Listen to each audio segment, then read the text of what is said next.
का हमें माहौल बनाना है। अगर अभी पढ़ाई करने की उम्र है तो सिर्फ आप पढ़ाई करिए, खुद पढ़ाई करिए, खुद मेहनत करिए, ये हमारा लक्ष्य होना चाहिए। तो इसलिए मैंने 19-12 को आयोजन किया है।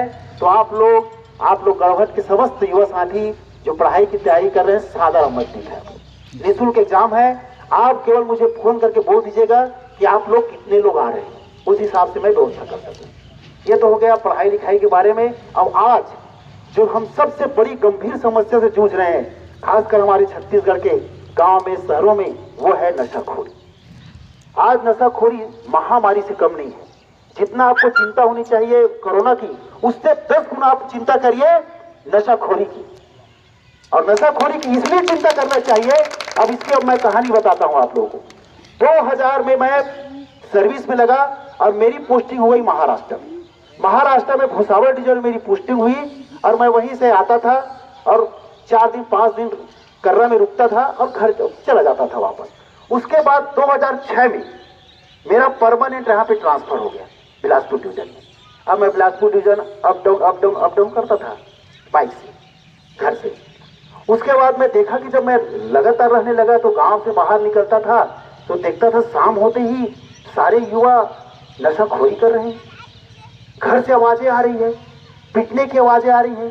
कोई अपने माता पिता को गाली दे रहा है, कोई अपनी पत्नी को मार रहा है, कोई अपने बेटे को मार रहा है। मैं रात भर नहीं सो पाया। लेकिन ये क्या हो गया? जब मैं 2001 में जब गांव से जब भुसावल गया था, महाराष्ट्र गया था, तो उस समय तो ऐसा माहौल था ही नहीं। गांव में ऐसा माहौल था ही नहीं। उस समय हमारे देश के लोग इतने शराब नहीं पीते थे, शराब पीते ही नहीं थे। मैं बोला अचानक क्या हो गया है? रात भर नहीं सो पाया मैं, छटपट करता रहा, ये करवट। आखिर मैं बोला इनको समझाता क्यों नहीं है कोई? ऐसा मैं अपने अंदर ही अंदर प्रश्न कर रहा था कि इनको आखिर कोई समझाता क्यों नहीं है। मैं बोला कौन समझाएगा, कौन आगे आएगा? तो अचानक मेरे ही अंदर से आवाज आई कि तू क्यों नहीं समझाता इनको। तो उसी दिन से फिर मैंने पाम्पलेट लिखा, अपने मन की बात संदेश दिया। और पाम्पलेट छपवाने के बाद मैं मोहरा से ही आरंभ किया। क्योंकि मैं वहां पे सर्विस करता हूं, तो वहां पे उस दिन 2 बजे मेरी ड्यूटी खत्म हो गई। तो मैं घर वापस आ रहा था तो मेरे पास पाम्पलेट थे 1000-2000 जो मैं छपवाया था। और उसको मैं बांटते हुए लोगों को आया कि भैया नशा मत करिएगा, इसको पढ़िए, भैया नशा मत करिए, इसको पढ़िए।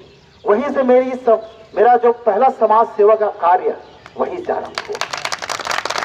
वहीं से मैंने आरंभ की। और वो जो नशा मुक्ति का मैंने 2008 से जो आरंभ किया, आज तक लगातार जारी है। गाँव में जाता हूँ, स्कूलों में जाता हूँ, इसलिए जाता हूँ ताकि मेरे देश के युवा नशाखोरी न करें, ताकि मेरे देश के युवा बिगड़े मत, ताकि कोई भी बच्चा शराब पीकर अपने माता पिता को गाली मत दे, हम अपनी पत्नी को ना मारे। इसलिए फिर मैंने वो आरंभ किया। और आप लोग जाते होंगे मेला में, देखे बड़ा फैक्स बोर्ड लग रहा था मेरा, किसी को याद होगा। तो वो सारी चीजें मैंने बहुत प्रयास किया अपने स्तर पर। नशाखोरी के लिए मैंने बहुत प्रयास किया हूँ। मैं स्कूल में जाता हूँ, प्रिंसिपल से समय मांगता हूँ कि बच्चों से मुझे बात करनी है। मैं उन्हें पढ़ाई के बारे में बताता हूँ, नशाखोरी के बारे में बताता हूँ, हर विषय में उनसे मैं खुल के बात करता हूँ। प्रिंसिपल मुझे बिल्कुल वेलकम करते हैं स्कूलों में और 1 घंटा टाइम देते हैं, 40 मिनट टाइम देते हैं। मैं ऐसा तो आप लोग को भी करना चाहिए। आप लोग भी अपने ऊपर जवाबदारी लीजिए। ऐसा मत सोचिए कि ये मेरा गांव नहीं है। आपके अंदर भावना आनी चाहिए, अपनत्व की भावना आना चाहिए, दर्द होना चाहिए आपको। अगर गांव में आपका कोई शराब पीकर अगर कोई युवा बिगड़ रहा है, अगर किसी घर में अशांति हो रही है और आपके अगर हृदय में दर्द पैदा नहीं हो रहा है, तो आप फिर इंसान नहीं हुआ। इंसान वही है जो दूसरों की तकलीफ को देखकर आपके भी हृदय में वो उमड़ना चाहिए, वो दर्द उमड़ना चाहिए। अब वो दर्द मेरे हृदय में उमड़ा, तभी तो आज मैं अपने सर्विस के साथ साथ अपना हर संडे को जब भी मुझे समय मिलता है, मैं स्कूलों में जाता हूँ, कॉलेजों में जाता हूँ और गांव जा के लोगों को समझा रहा हूँ। ये सारे इंस्ट्रूमेंट लेकर इस रेडियो में बांध के जाता हूँ। साथियों, मैं आप सबसे कहता हूँ, ये बहुत ही गंभीर विषय है। ये कोई छोटी मोटी विषय नहीं है। नशाखोरी कोई छोटी मोटी विषय नहीं है। आज माता पिता जिंदा है और पुत्र मर के चला जा रहा है।